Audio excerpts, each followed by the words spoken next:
You know, there's this massive, almost invisible force that's shaking up the stock market right now, causing billions of dollars to just shift around.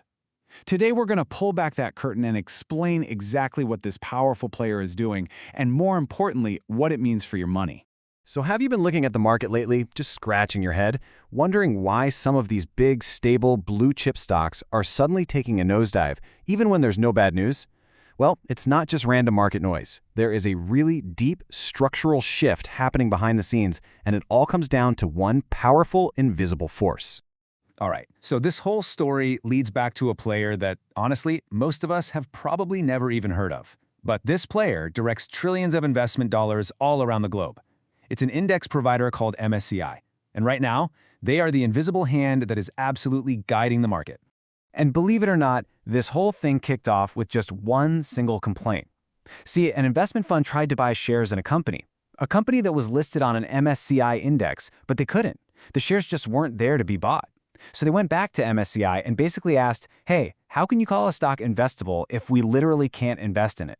That one simple question, well, it triggered a massive, massive investigation. So what in the world is an MSCI index? Just think of it like a recipe, a really, really expensive recipe for a giant portfolio. It tells these huge funds, especially the passive ETFs, exactly which stocks to buy and how much of each. So if MSCI says a stock should be 1% of the index, boom, those funds automatically buy it. Billions of dollars move just on their say-so. Okay, so how could one little complaint cause all this chaos? Well, to get it, you have to understand this one super important concept that's right at the heart of the whole problem. It's called the free float. Put simply, the free float is just the portion of a company's shares that are actually out there, on the shelf for anyone to buy. It's not the total number of shares a company has. Nope, it's only the shares that are freely available for trading by people like you and me. And this chart breaks it down perfectly. Shares held by individual investors or mutual funds. Yeah, that's free float.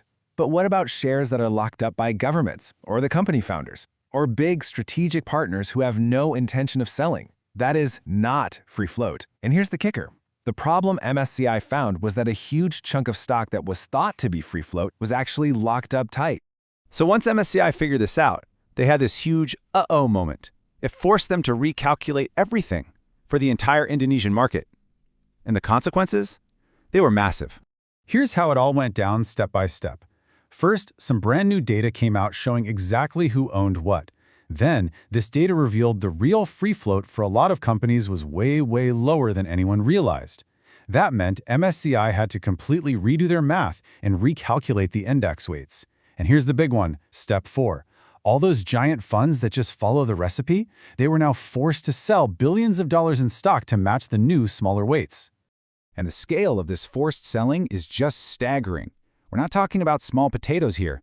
We're talking about a potential outflow of around 16 trillion rupiah. That's over $1 billion that these big passive funds might have to just dump onto the market. And remember, this has nothing to do with how well the companies are doing. It's a purely mechanical thing. All right, so the big question is, how does this actually affect the stocks you might own or be watching? Let's dig into a few real-world examples to see exactly how this whole rebalancing thing is playing out. First up, let's start with the good news, the best-case scenario, Bank Mandiri. The new data came out, and yep, it confirmed their 40% free float was spot on. The result? No change to its index weight, no forced selling. It got a clean bill of health, which is what every company was hoping for. Now, this next one is kind of wild. Bank Central Asia. For the most part, its free float number was correct, but MSCI also changed how they round their numbers. Just a tiny little tweak from rounding to the nearest 5% down to 2.5%, and that small change triggered a massive potential outflow of over 2 trillion rupiah. So this wasn't about some secret owners. It was just a tiny rule change with huge consequences. And finally, here's a case that really shows you the power of this recalculation. Sharon Pukpan, or CPN. Everyone thought it had a 45% free float, but the new, more accurate data showed the real number was closer to 22.5%. That means its weight in the index was basically cut in half, triggering enormous forced selling. It's a perfect, if painful, example of how dramatic this can be. Okay, so we've seen the mechanics, the why, and the who. This brings us to the most important question of all. What does this mean for you? And how in the world can you protect your portfolio through all this? Right. We know for a fact this rebalancing is creating immense selling pressure on some very popular stocks. So, what's our game plan? What can you, the individual investor, actually do to navigate this choppy water? First things first, you've got to be clear about the risks. Obviously, you've got the direct selling from the funds we've been talking about. But then there's this really dangerous domino effect. If the price drops far enough, it can trigger margin calls for people who bought on credit, forcing them to sell, which pushes prices down even more. And on top of all that, you just have plain old fear, which can cause a panic where everyone starts selling, even if they don't need to. So how do you prepare? Here's a simple 4-point checklist. Number 1, avoid leverage. Seriously, this is not the time to be using margin or any kind of hot money. 2, review the fundamentals. Look past all this technical noise and ask yourself, is this still a good business? 3, keep a long-term view. Remember, this is a technical market event, not a sign that a good company has suddenly gone bad. And finally, number 4, stay rational. Understanding why this is happening is your absolute best defense against panic selling. Okay, I know this all sounds a little doom and gloom, and it's definitely causing some short-term pain. But it's really worth taking a step back and thinking about what the long-term effects might be for the market as a whole. A lot of analysts are looking at this turbulence and framing it with a really simple idea, that this is a one-time pain for a long-term gain. It's kind of like a painful but very necessary reset for the market. And why is that? Because once all this dust settles, the Indonesian market will be fundamentally a much cleaner and more transparent place to invest.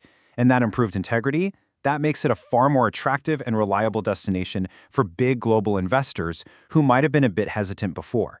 So cleaning house now could actually open the floodgates for more stable, long-term money down the road. So we'll leave you with this to chew on.